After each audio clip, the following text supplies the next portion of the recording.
Solomon, after building the temple and his own palace, starts building other things. He builds multiple cities for his horses, chariots, and horsemen. Makes me wonder where they were all living before. He builds these cities on the backs of slaves. These slaves are from the peoples that should have been destroyed.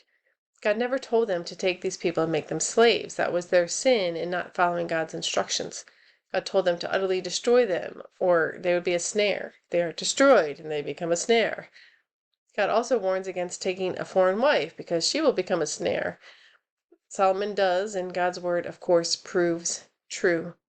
Solomon brings a wife from Egypt, the daughter of Pharaoh. Maybe a smart military move, creating an alliance, but it's never smart to think you know better than God. Solomon acted in earthly wisdom, of which he had an abundance, but disregarded biblical wisdom, which sometimes goes directly against earthly wisdom.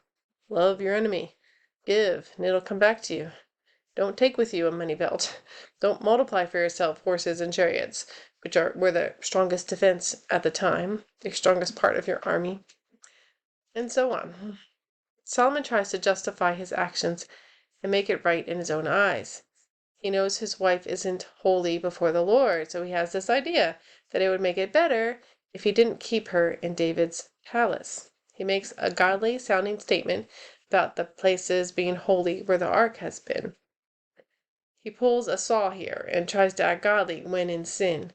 God sees his heart and yours. If you catch yourself making godly excuses for doing something you know deep down is wrong, or at least aren't completely convinced is right, then you need to stop and check yourself. It's probably something you need to give up and give over to the Lord and turn away from.